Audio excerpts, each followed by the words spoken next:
Welcome to the Connors and Ferris High School Sports Show. Jeff, DiVeronica and Steve Bradley here to talk with one of the newsmakers and hopefully postseason newsmakers. They were last year. We'll see if they can finish the job this year. Hilton Baseball League champions this year. As we record this, they are 14-1 on the season, 9-1 in league play. They got a couple games left this week, the final week of the regular season. And Steve, they are a team to beat this year and not necessarily the underdog. They were a 4-seed in sectionals last year, made it all the way to the finals, and lost to Penfield and Gage Zeal 6-0 in the championship after a dramatic 13-inning win in the semis against Webster Schrader. They won 2 one-run games in sectionals last year, 3-2 over Fairport, 3-2 over Schrader, and then lost 6-0. They got a lot of good players, and they could win this thing. They certainly do. I mean, they have solid pitching. They go deep with the arms. They've got a solid lineup. I actually saw them play a couple of weeks ago. A great game at Penfield. It was 1-1 after 7, and then Hilton manufactured 4 in the top of the 8th, won that game, and they have a lot of answers. And you get to playoff baseball time. Obviously, anything can happen in one day, but you look going into the tournament, there's few teams that can match up with as many things as the Cadets have. Let's welcome on to our specialties Skype hotline, the coach in his 3rd season at the helm with Hilton, Kevin Whelehan. You see him down there in the bottom when he looks so young, you're not sure which one he is. Oh, and then that's his son in the Hilton cap next to him. And at the top of the screen, you see Carter Clark, who is going to be playing football at Syracuse and not baseball at Siena. We'll talk with Carter about that too. Gentlemen, welcome. Let's start with Coach Whelehan. Coach, I looked at the stats you sent me. Is this the deepest rotation in the history of Hilton baseball? If it's not, I'd like to see what was deeper. But to have this many arms in this climate and this type of season in the spring in Western New York, how fortunate do you feel? Yeah, we feel incredibly fortunate. I mean, we're deep. We go 3 starters. Carter usually comes in relief and closes games for us, but he certainly could be a starter. We've got guys on our roster that haven't pitched a ton of innings this year for us that could come in at any time and throw. So, yeah, we're definitely fortunate to have a lot of arms, and it certainly helps. Yeah, the numbers you gave me are pretty incredible. Steven Krause, sophomore left-hander, he's 4-1. Carter, you're 3-0 at the time of recording this with 5 saves, shutting those doors down.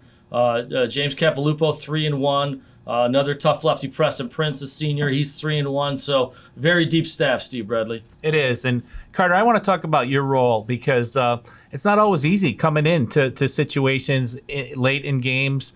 There might be guys on base. You might really have pressure to throw strikes and get outs or to shut the door. So what is your mindset when you come into a game when it may be a high leverage situation? Well, yeah, that's kind of like my thing. I really like the pressure that puts on me, makes me pitch better mindset, and I just like to go out there and throw. Carter, how tall are you? 6'5".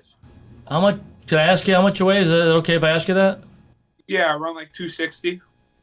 Okay, do you ever see some guys like their knees knocking when you step on the mound when they dig in on you or what? Yeah, a little bit sometimes.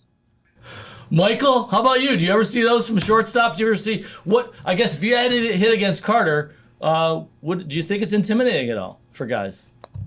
Definitely. I mean, I stand about 5'10", and if I see, 6'5" present on the mound, I'd definitely be shaking a little bit in there.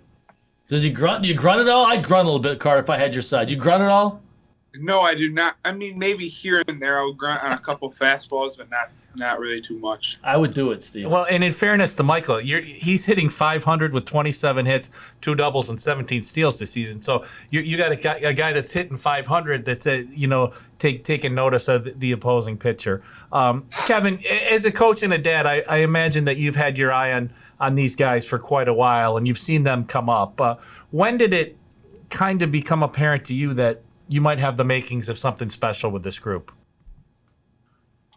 Yeah, I mean, we knew coming into the season that we had a special group. This group has a very, very special bond.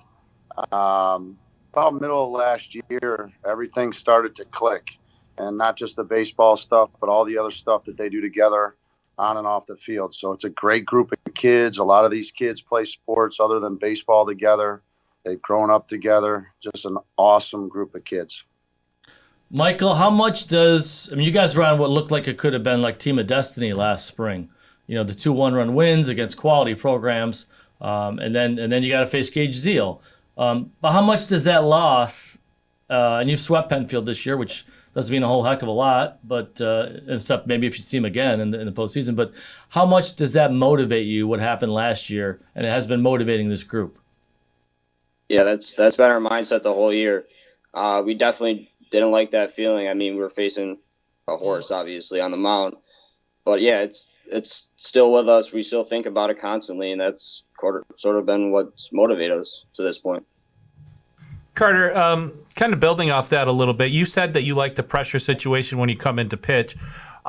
You've kind of gone from being the hunter last year to being the hunted this year. How have you and your teammates embraced that knowing that you guys aren't sneaking up on anyone?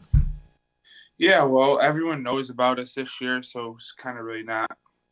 They're out to get us, so we just gotta play our best baseball and just play hard every game. Come with intensity. Have fun is the biggest part.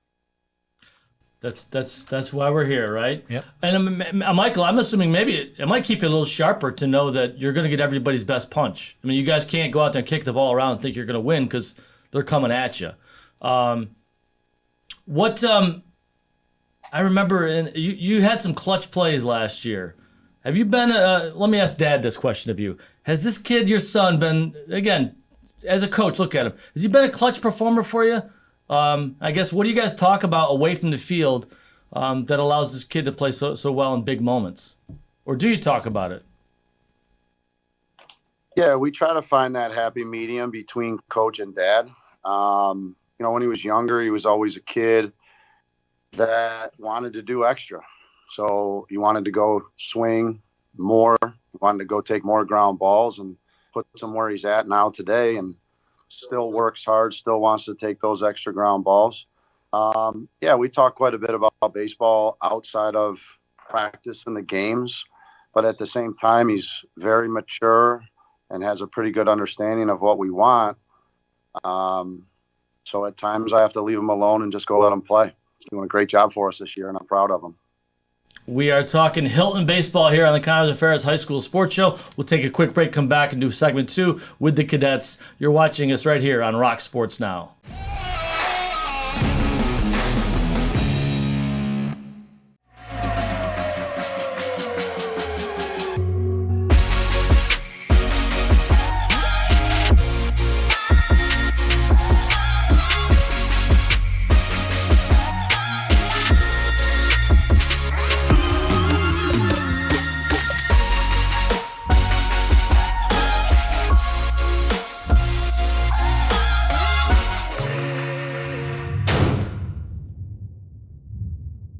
I'm a biomedical sciences major. My goal is to one day open up my own pediatric office. I want to create an environment almost similar to the environment that Roberts creates for me.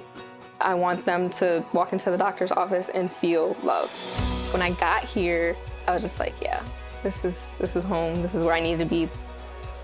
Be prepared for an adventure, be prepared for a journey, and enjoy the journey. Have you recently bought a home, or have you been in your home for 5 years or more? Have you looked at your ductwork? If not properly cleaned, air ducts can become contaminated with dust, pollen, or even mold. This can impact the air that you're breathing. Check us out online and schedule your appointment today. Why do you exercise? To look better? To feel better? To drop a few pounds? To train for an event? To defy age? Or to keep your ability to say yes to the things you love to do? Whatever motivates you, G&G Fitness Equipment is here to get you there. Treadmills, ellipticals, rowers, bikes, home gyms, and accessories. We'll pair you with the right equipment, teach you how to use it, and be there every step of your fitness journey. G&G Fitness. Your goal is our goal. Baby, sweet baby, oh baby,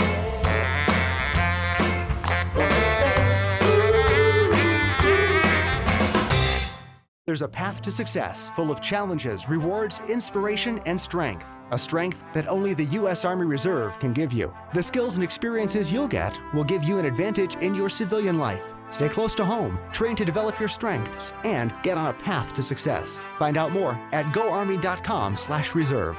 For more information, contact Syracuse Army Recruiting Center, 315-449-2830. There's Strong. Then there's Army Strong, paid for by the U.S. Army. Welcome back to the Connors and Ferris High School Sports Show. Jeff DiVeronica and Steve Bradley talking some Hilton Cadets baseball. The Cadets are they're going to be trying to win a Section 5 championship like everyone else, but they certainly got the goods to do it, Steve. Let's tell you, this is going to be our U.S. Army segment this week, and the U.S. Army could be part of your future. I know where I work at West Veronica, we have at least 4 young men going into the military service, and great options for you. They have great packages now. I know the Army has made themselves like kind of an employer. They've tried to increase incentives for young people to get into their ranks, and there are the phone numbers on the screen. Connect with our local recruiters. The Army has more than 150 different careers. Let me repeat that. Think about that, folks. You want to be a trainer? You can be that in the Army. You want to be a communications specialist? You can be that in the Army. So consider that if you're not sure what you want to do with the next few years of your life. It could be some great rewards. And also a great pension program, which you don't think about as a teenager. Ask your folks what a pension program is, folks. Kids. All right, come back. Let's talk to Hilton baseball here. And Steve, Carter Clark made a big decision recently. Why don't you tell us about it? Yeah, Carter's a 3-sport athlete. Jeff plays football, basketball, and baseball. Made the decision to not play baseball in college and go to Syracuse University and play football. So Carter he was committed, and he changed. Right. I just was going to have. Can you take us through your thought process, Carter, and what happened and how you arrived at your decision? Yeah. So I was like about a month ago, 2 months ago, they reached out to me, and I went on a visit, and I just saw like the atmosphere there, and I really liked it. So I came home, talked to my parents, talked to some friends, and I wanted to accept the opportunity that Syracuse football was going to give me, and I wanted to put in my hard work to show them what I'm all about at Syracuse. So D1 football in the ACC, Coach Babers. What position have you talked about, and what things are you doing to continue to improve and be ready and hopefully get a chance to get on the field for the Orange? I'm going to be playing tight end there, and as soon as baseball is done here, I'm going to get back on the field, work on the field, work on some football stuff on the field, and get in the weight room. Weight room's going to be a big thing. And this was no disrespect. Siena was the college he had committed to for baseball. No disrespect for them. I'm just curious, how did they take it? Were they cool with it? Did they understand it? Or was there any sort of were they growling at you at all? No, they were super understandable. It was a very good, they took it very well. Shout out to the coach there. He's a very good guy. And I called him one day, and he said he figured it was going to be about that because he's been watching me through football. He's been following me. And he said he actually asked, why am I not going to play football? So he was very understandable. Wow. What about football, makes you so passionate about it? I don't know. I just love going out there and just hitting people. I just like the contact. So. Well, you're built for it, young man. You're certainly built for it. Coach Whelehan, you mentioned in this first segment how midway through last spring things kind of clicked, and we've had a really weird couple of years, right? You didn't have a season a couple of years ago. Last year was weird, COVID rules still and all that stuff. As a coaching staff and a program, were there ways you guys did things to try to help these guys click, or did it have to just happen organically? Yeah, I think a little bit of both. Like you said, like you mentioned, we had the COVID year, right? So we lost our entire season. Last year, we were able to do some things. We weren't able to do some things because of COVID. Season got started a little bit later. Some of these guys hadn't been around each other for a while. So we talked quite a bit about building a culture of a team culture, guys wanting to be around each other and guys wanting to have fun together and compete together.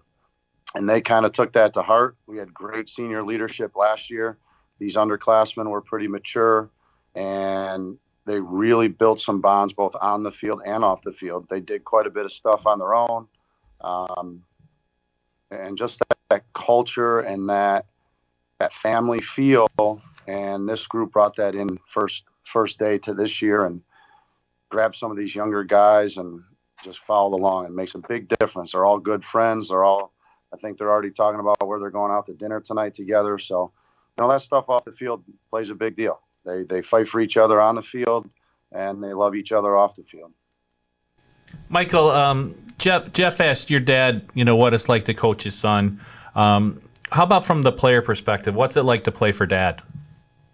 Oh, it's been awesome. I mean, he's been my coach for literally my whole life. So, I mean, we always talk about baseball all the time. So when it comes to the game standpoint, we have a lot of trust in each other. If he wants me to put, I don't know, like a bunt down or get the guy to move over to third, he trusts me to do it, and I try my best every time to execute it. So it's been great.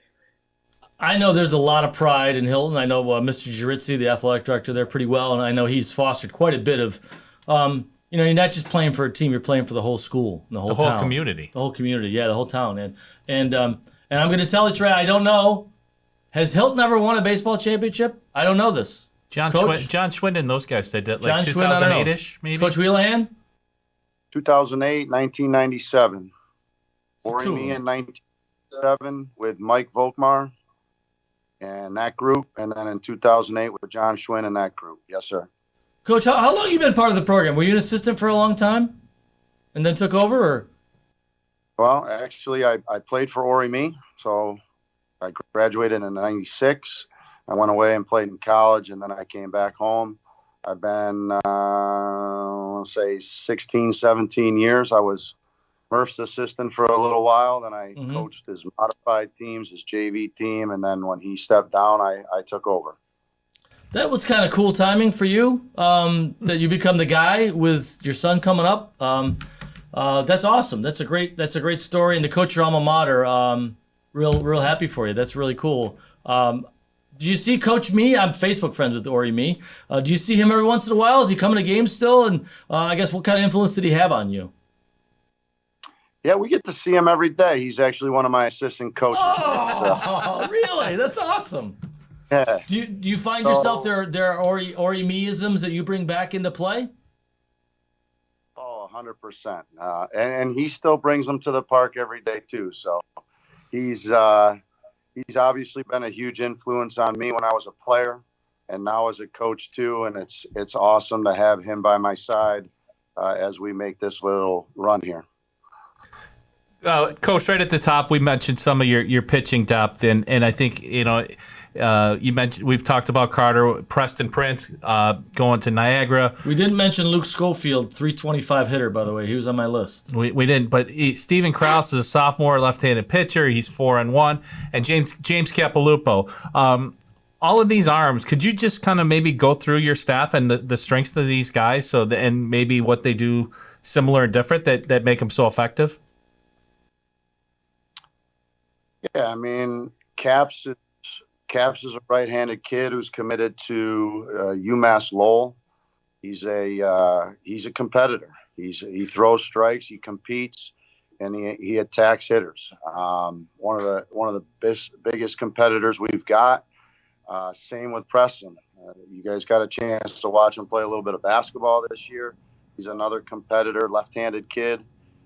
Steven's the same way. I mean, one of the things that we talk about is you've got to compete. Steven's a left-handed sophomore who's put a lot of time into the game, and he comes out and he competes too. You got Carter, who usually comes in, either if we're in trouble or, we've got one-run lead or something like that to close the door. And we certainly got other guys like Drew Bateman and Michael pitches a little bit. Luke Schofield, Michael Heiss, they've all got innings on the mound, valuable innings for us on the mound. But we just talk about competing. Those guys put a lot of time into what they do. They're very passionate about what they do, and they like to compete. I noticed a thread there. You got multi-sport athletes, kids who are committed to the programs they play for. But I also noticed you got at least 3 sons of coaches. Capilupo, Prince, Whelehan, and that certainly adds to the team aspect and IQ of a squad. So, Hilton Baseball, we wish you the best of luck moving forward, trying to make some history, and hopefully that championship game has a different ending for you this year. Carter, thanks for being on our show. We wish you the best of luck. If we don't speak to you again, good luck at the Cuse. All right, young man. Thank you. Thank you. Mike Whelehan, thanks for being on our show. Keep doing. You said you're 5'10". When I saw you play last year, I felt like you were like the little guy. Like when I was a baseball player, I felt like the little guy in the infield. That's what you reminded me of, and I know you hit some really clutch hits. So good luck the rest of the way, Michael. Thanks for being on our show. Thank you. I appreciate it. Coach Whelehan, this was a lot of fun. Hope to see you guys out at a baseball diamond real soon. Thanks, Coach. Thank you. Thanks for having us. Appreciate it. For Steve Bradley and our producer, Joe Brott, my name's Jeff DiVeronica. Our 19th year is coming to a close real soon, but it's not going to end without us talking about some championship teams. We've actually extended this into mid-June to make sure we get some championship teams celebrated here. Tell the best stories, right? Tell the best stories. That's what we try to do here on the Cadets and Ferris High School Sports Show. We don't care what sport it is. Yes, we are going to get some track athletes on real soon. I promise you that. For all of us here at the studio, the Rock Sports Now studios, my name's Jeff DiVeronica. We'll see you again real soon on the Cadets and Ferris High School Sports Show.